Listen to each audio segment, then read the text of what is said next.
Everybody, it's Zach. Welcome back to the Heroverse. And guys, this is All American Homecoming, Season 1, Episode 13, called Irreplaceable. Guys, what a crazy ass finale for All American Homecoming. Like, they really made it where I really we really want to come back next year with a lot of holy shit moments. We start off this episode where we left off last week's episode, where we don't know where Marcus is. We know he's kind of in trouble because he's not answering the phone. Amara tried calling him and, tried texting him. JR and Damon were looking for him because, he's been MIA and they really want to, help him after, he had his breakdown at that kind of, food banquet that he had for the baseball team, I think it was for, the alums and stuff, which was really crazy to wonder where he was, because I was we were really worried because we thought he was going to be doing something, because that's what Amara said, he might do something.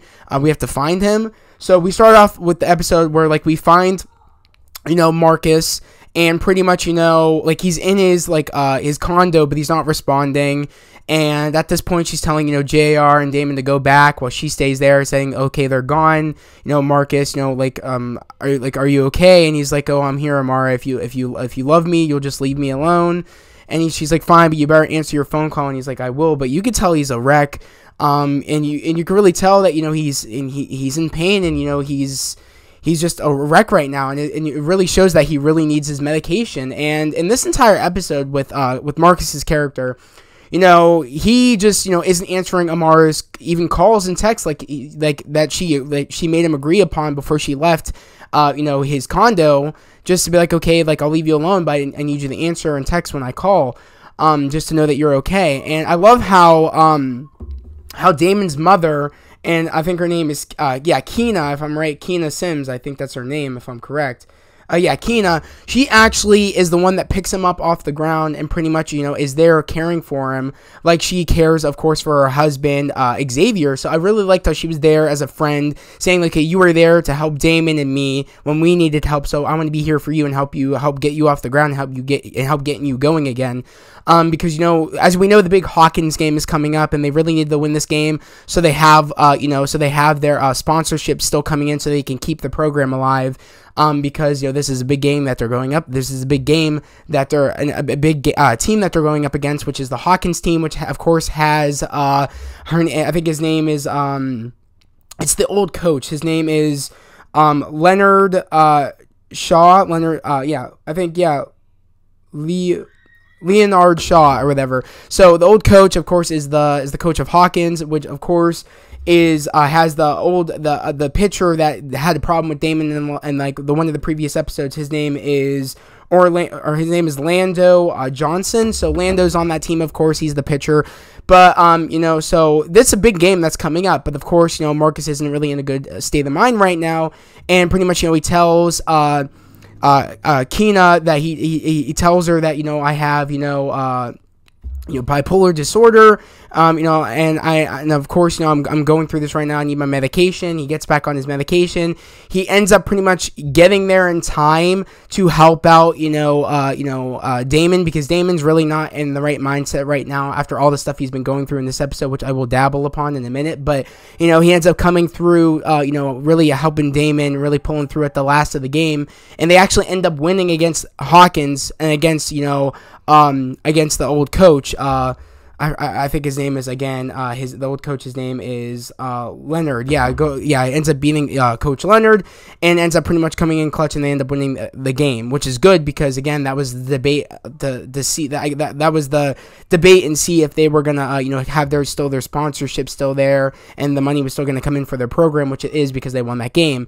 And on top of all the craziness that's going on between them with their homecoming game, with beating Hawkins, they also needed to raise $4 million to keep the school, to keep Bringston, but so it wasn't going to get sold. And Keisha is the head, is the head in charge of getting together the pretty much the fundraiser to make money up for the school. So pretty much so she has a lot on her plate this episode, Keisha, trying to make pretty much literally being the student body president pretty much, and pretty much is in charge of the fundraiser, and she takes over the step department, the step dance team. She takes over the step dance team, so that way she could put together, these different dance numbers to raise money for the school, because she's doing the fundraiser. And she is a couple thousand short to making $4 million to keep the school afloat. And I really felt bad for Keisha in that moment, because she is really trying to make sure that she doesn't lose her home, or how make sure that everybody else doesn't lose her home, like make sure Nate doesn't lose make sure Nate doesn't lose the home, make sure Simone doesn't lose her home, make sure Damon, JR, everybody, all of her friends don't lose her home. So that was she has a lot on her plate, on top of feeling like on top of feeling like it's her, she has to do this, she has to make enough money so she feels like she's not losing her home too. So I just, and also her being the student body president, there's a lot of pressure there to also try to save the school, on top of saving it for your friends so they don't go somewhere else. Because as we all know, Keisha has a problem with loss and stuff, and she didn't want her doesn't want her family to go away, which she considers her friend's family. And the moment that was really sad, because it goes back to what Simone's been going through in this episode, with Simone not being able to continue for the springtime of tennis because she didn't make it she didn't win her last, I guess she didn't qualify enough to, even though she won her last match against I forget what her teammate's name was, even though she won her last match, I guess Coach Lonnie didn't think that she was good enough to keep going. I guess she's like, I see more potential in the other, in your other teammate than I see in you, and she's not able to finish. She's not able to play tennis for the rest of the spring. So pretty much, she gets a call from her mother saying like, okay, like we can get you in at Golden Angeles and you can continue so you can keep your numbers up. So right now, where Keisha's trying to make sure all of her family stays and she can save the school so no one has to move on, already Simone it has nothing to do with the school, whether the school stays or not, even though Simone wants the school to still be there. She wants Brixton to still, be around. She is doing what's best for herself and thinking, okay, like maybe I should do this because I can't afford to lose my numbers. And I need to keep it up so that way I can, be successful in tennis. But Keisha, is really upset, saying, when the moment when, Simone tells Keisha and Nate, oh, I'm leaving, I'm going to Golden Angeles because I can't play in the spring. I need to play to keep my numbers up. And it's not that I don't love Brixton and I love the culture here and, and what this school means to me. It's just, I went here for tennis, and I'm sorry, it is about tennis. And of course, Keisha said, it's not, there's other things that the school brings. It's not all about tennis and stuff or whatever, but that is what she went to school for. So it's like Keisha, she was kind of being selfish in the moment where she just wanted Simone just to stay, whether it be for tennis or not for tennis, when it's like that's what she went to school for. So I don't know. I didn't really like how Keisha was doing that, but in a way, she just, Keisha just really wanted her to stay because she considers Simone family, and she doesn't want, and also Keisha's always afraid that people always leave her. So she thought her saving the school would save everybody from having to leave, and she, and she could still have her family around. But it comes to more than just that, where it's like Simone loves the school, but she loves her passion for tennis more, and she doesn't want to sit out through the entire springtime not being able to play because it affects her moving up in the levels of tennis, and it affects her future for tennis.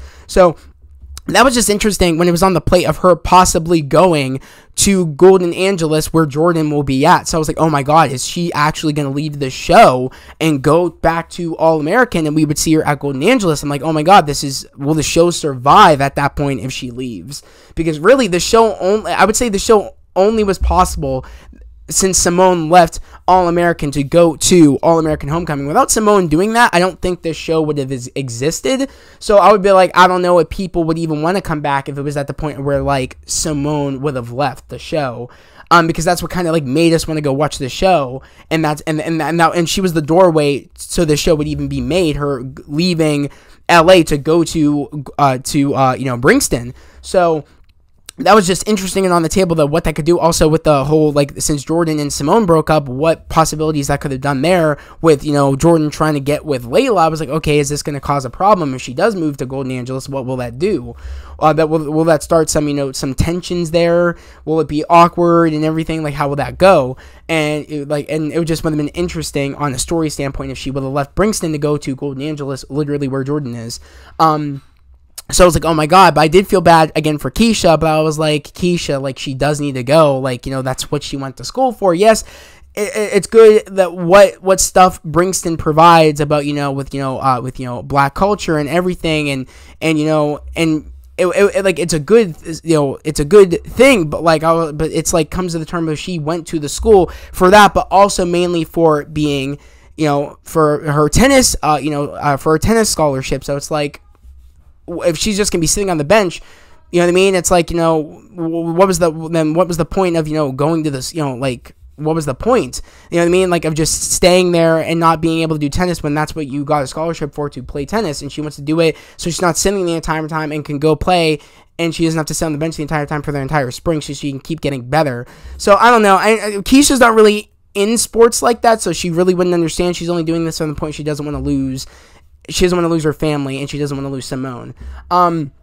But literally, I do love how they end up, they don't make enough money by the end of the fundraiser after the step dance routine that they had, which was awesome. On top of, Keisha dancing, and she wanted Cam to show up, but Cam's like, I have a curfew. If I miss this curfew, I could lose my football scholarship. And of course, Keisha is, again, not really, I feel like, caring about what people's scholarships were to get into the school, because mind you, if you don't do them, you lose your scholarship, and you have to pay the amount of just going to the school. When you have a scholarship, a sports scholarship that pays the sport that you got the scholarship for, it pays for the school so you can go there. So once you lose it, it's kind of like you have to pay, which a lot of people don't usually have the money to do that. So she ends up getting on, a camp for not wanting to show up to do, because Keisha ends up adding another number, which is like a dance number, and it'd be the singing team singing while she's dancing, and Cam's like, I can't do that. I have curfew. If I don't do that, I could be kicked off. My football scholarship could be taken away,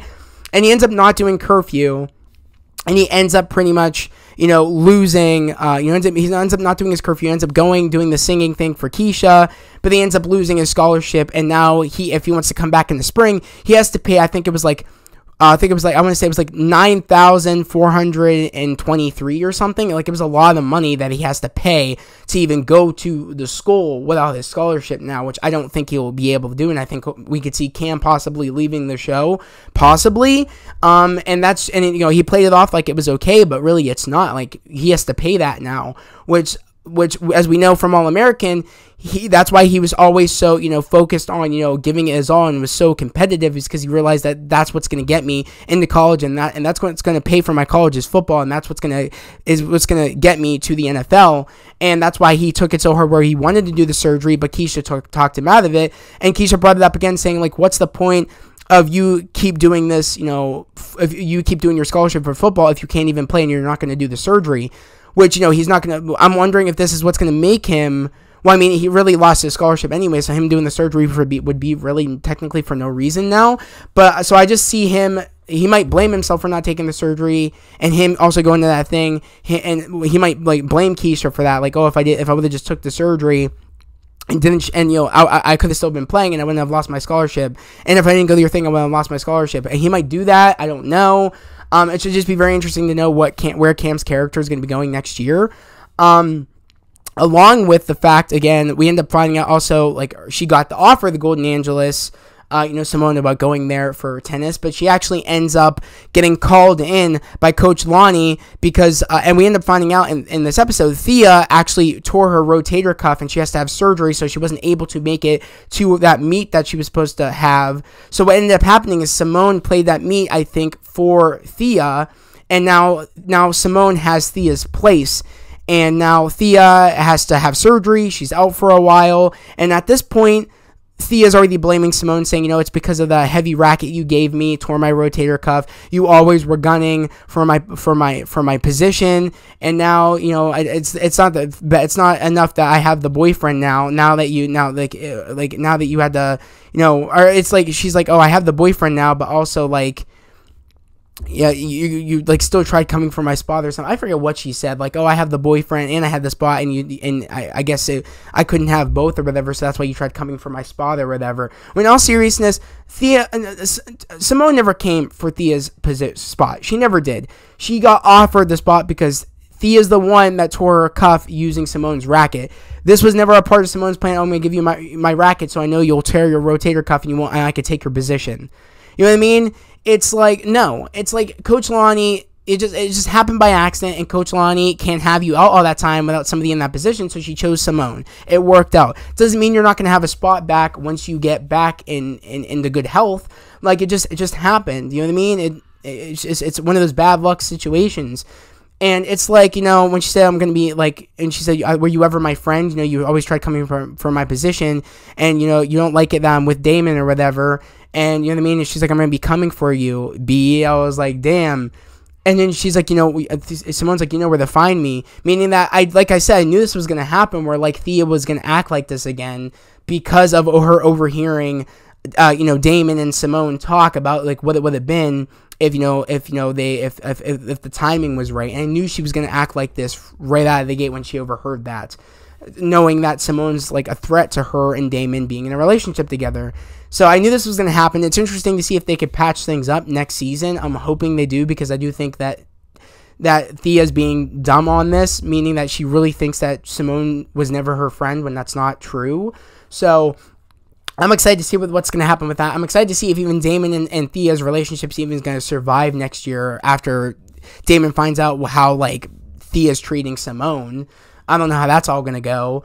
So that should be very interesting next year to see what happens with that. On top of, I wonder what's going to happen with Coach Marcus next year. It seems to be, I feel like we kind of already know that answer. We end up finding out in this episode, since Coach Marcus isn't there to be there for the baseball team, we end up seeing JR's father. I think his name is Jesse, if I'm correct. I think his name is Jesse. Yeah, Jesse is the one that's taking over for the Brinkston baseball team as their coach. And it ends up being their new coach even for next year. And already right away I knew that was going to be a problem for Damon and JR, because literally JR now knows that, his father wouldn't take Damon because Damon wasn't his son. So already, like, he's not mad. JR's not mad at his mom at all. He's mad at his father for not taking in Damon, regardless if it was his son or not. Like, you know what I mean? Because whether it was his biological son or not. So already he's not talking. JR's not talking to his father, but Damon's really pissed because Damon really feels like it's personal, and the fact that my biological mother wanted to keep me. It's the fact that you didn't want to keep me because I wasn't your biological son. As we end up finding out at the end of this episode, turns out that Jesse was Damon's biological father this entire time. And actually, it turns out in the early stages of Xavier's Alzheimer's, he did a blood test to see if Damon was even his biological son, and it turns out he wasn't, but I guess he forgot, and I guess that's how, and I guess he kept the paperwork, and I guess Keena ended up finding it through talking to Marcus about how Marcus said he didn't want to have kids because he was afraid he was going to pass down his bipolar disorder. And that's how, I guess that's what she remembered. Okay, maybe I should go look and see when the early stages of when he had Alzheimer's to see if he took the blood test. And I guess it ended up saying that he didn't. I guess it didn't match Damon's. So then that's how I guess we ended up finding out that Damon was never... Xavier was never Damon's biological father. It was always, Jesse, JR's father, Jesse was always Damon's biological father, and I love how, when Damon finally tells, JR's father, Jesse, when he said, "Oh, I'm Celine's son," and he's like, "Oh," or that, he tries to explain, I didn't want to bring you in because of all the madness that was going on between what was going on with JR and him, and getting a bone marrow transplant and everything that was going on. I didn't want to bring you into all this chaos. And he's like, "Well, I'm not the one that did all this stuff. You know what I mean? You did all this on your own, even because I was where I was supposed to be." and you still did all this on your own. So, and he's like, maybe you should just, stay away and all that stuff, you know what I mean? Like, all the crap you've done. And it's true. Like, he pretty much, like, tried to make it sound like, oh, I didn't want to bring you in because I thought it would have brought more chaos and stuff, when really he's done so much worse even without taking in Damon as a kid. And it turns out, like, when Jesse tries to talk to JR, saying, like, oh, I'm sorry for everything that's going on and everything that happened, like, can we talk for a second? And, like, I guess Damon comes in, he ends up saying, because after he finds out from, Damon ends up finding out from, his adopted mother, Keena, he ends up finding out that, like, telling, Jesse, JR's father, that it turns out that, my father, Xavier, took the blood test when in his early stages of Alzheimer's, and it turns out I'm actually, like, our DNA never matched or whatever, so it turns out that I'm actually your son. I've been your son this entire time. And he's like, you did all this for nothing. And then he ends up just walking in. He's like, it doesn't even, and then JR's like, what? Or whatever, like, you know what I mean? Like, just pretty much saying, like, how are you not going to say anything right now? And then Damon's like, why bother? Because it doesn't even matter, because he's never going to be my father. Meaning the fact that Damon might never forgive, JR's father for not even trying to even do a DNA test to even see if Celine's, baby was even his. He just assumed, since Celine had the affair with Xavier, that it was his son. He never tried to ask to do a DNA test to even find out if Damon was his actual son. He just assumed, like, oh, I'm not going to raise another kid's, son, when it's like, you didn't even bother to check. That's why JR is so pissy. You didn't even bother to check. Then he's like, don't even bother, Jay. Like, it doesn't even matter, because he's never going to be my father. Like, you know what I mean? And now, even now that I know he's my father, he'll never be my father, because all the crap he's done. Not even trying to even see if, like, and not even attempting to see if I was even his kid. So he considers, still Xavier his father, because he knows, like, everything happened for a reason, and he was better off being where he was. Being raised by Xavier, being raised by Keena. You know what I mean? Things happen for a reason, but he's like, so really, he's full blood with JR. Like, you know what I mean? Like, they're full blood right there. So that's just interesting to me to see how everything goes going forward, since I don't think Damon's mad at Keena, because really it was never her fault that she couldn't keep Damon. It was always Jesse's fault, and the fact I don't want to raise another dude's son, but really it was always his son. He just never took the DNA test. So it's kind of like all the mistakes that Jesse's made by him doing this, and you know what I mean, of a son that was his, and not, and giving his son away because he thought it wasn't his son, but giving his son away, and also doing all the crap where it's like, the bad, his marriage turning into something bad where they got a divorce, and then JR really not talking to him anymore. He did that all just from his lack of, just from all of his lack of, all of his mistakes he's done in his life. So it's just gonna be interesting to see if like JR and even and his father could even like get on the same page again. It's gonna be interesting if even maybe Damon comes around and maybe wants to know a little bit more about Jesse. Maybe if Jesse can get Damon to forgive him. Who knows? I'm just excited to see what's gonna happen next year now that we finally know that actually Xavier was never Damon's biological father. It was always Jesse. And that was a big holy crap moment. Like, dude, you literally didn't even try to take a DNA test. You just assumed. And that cost you another son. That cost you, another, it cost you, like, your son's, childhood right there. Him growing up without you. You know what I mean? That cost you all that. All the years that you could have been there for him, and you know what I mean? That you could have taken care of him. That cost you everything by you not even taking the DNA test and being smart about it. So it's just crazy to think what's going to happen. You know what I mean? Now that Jesse knows that, like, what's he going to do to try to get Damon to forgive him? I don't know. But the fact that the school got saved, because again, Keisha, was really sad at the end of the episode, because at the end of they had to earn $400 million by the end of midnight.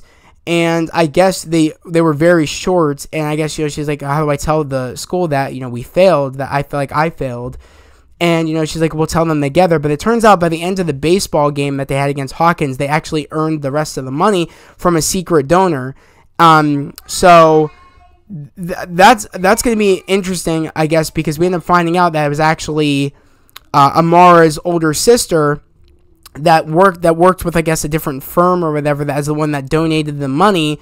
But the I guess the negotiation is like, oh, we'll donate the money if Zeke steps down as principal and Amara becomes the main principal, just so she could stay at the school and she can just, you know, move up, you know what I mean, in the world, and move up move up at the school, like, you know how like Amara's older sister is always wanted for her younger sister. So that was just very interesting to me that she did that, you know what I mean? So it's going to be interesting to see Amara as the principal. I think she'll do a way better job than Zeke did. But Zeke's like, I'm actually happy about this. I actually get to focus a little bit more on being, you know, working in medicine. And I get to spend some time, you know, being with my daughter. Hell, I might actually take some, you know, do some teaching here on my, you know, for myself.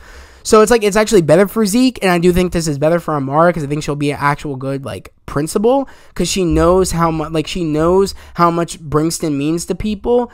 And she knows how important Brixton is, so I think she's the perfect, principal. She's the perfect person to become principal. But yeah, a lot of the thing, and then also since now Jesse is now the main coach of Brixton, we end up seeing the fact that we see Damon getting a hat and getting an invitation to go to Hawkins, to go play for Hawkins, because I guess the one dude that was the pitcher, I guess, got either kicked off the team or something. I'm not quite sure for how bad he was doing. So who knows if that's the case. And maybe it'll be a switcheroo. Maybe that dude will leave and then he'll go to Brixton and then Damon will go on the Hawkins team, because he doesn't want to be on the Hawkins team if Jesse is the new coach and no longer Marcus is no longer the coach, because he's recovering and stuff, and he's trying to get right so he can go back to being the coach. Which I do think Amara will welcome him with open arms when he's ready to come back as coach. Because again, I don't think clearly that Damon's considering on going to Hawkins, so he doesn't have to play for Jesse. So that's just going to be very interesting to me to see if Damon chooses to do that or not, and what that will mean for his relationship again with Thea. So yeah, guys, there was a lot going down in this episode, and I'm just excited to see what's all going to go down next season, because they did leave it on a lot of things going where Jesse, JR's father, and Damon's father is the new coach, and we don't know if Damon's going to go play for, Coach Leonard, their old coach that was at Brixton, and or Leonard, I think it's Leonard if I'm correct. But yeah, so that's gonna be interesting if he chooses to do that, and what that will mean for his relationship with with JR, that he'll be going to go work for a coach that thought JR did the right decision on quitting baseball. So it's just gonna be interesting to see, and also how the team will react if Damon goes to go play for Hawkins. So that should just be very interesting. To see how that all goes, to see on top of it, see if Simone and Thea can become friends again. To see also how Amara will do as the principal for next season. That should be very interesting. I'm just excited to see what's all going to happen next year. I think it's going to be very fun and very interesting. I do think that they really pulled through with the season 1 of this season. It was a little bit of a rocky start, but we ended up tightening everything up, tightening the story up a bit towards the end, and they made it a really good season where I'm actually excited to see what they're going to be doing next year. And I'm intrigued. So yeah, guys, again, if you're new to the channel, subscribe to the channel, put those notifications, like this video. I'd love to have you guys here, part of the family, part of the channel, while it's about spreading love, positivity, and motivation. Guys, yet again, we are almost to 600 subscribers. Right now, we're at 520, almost to 600. I'd like to get to 600 before the end of June. I would also initially like to get to 1,000. That is my goal, to get to 1,000 subscribers before the end of this year, and I know we can do that again. I think we can do that because this channel is growing each and every day, and I think we can get to 1,000 before the end of this year. That would be amazing if we can, because that opens up so many doors for this channel. If we can hit 1,000, that really would help with the YouTube algorithm. If once we hit 1,000, it's said that a lot more people will it's easier to get more people to come join your fam once you hit 1,000. It opens the door more to the YouTube algorithm. Once you hit 1,000, the channel will get out, so many people can come find the channel. So that's what I'm trying to do, is I'm trying to get to my goal to 1,000, so more people can come here and join the fam. But yeah, guys, my goal is to get 600 before the end of June. I would just really appreciate it yet again if you have watched my videos before, if you guys subscribe to the channel, put in those notifications, and like this video. It would help out a lot with the channel. But yeah, guys, again, that was the All-American finale for Season 1. I hope everybody has a great day, a safe day, and I'll see you guys next time. Peace.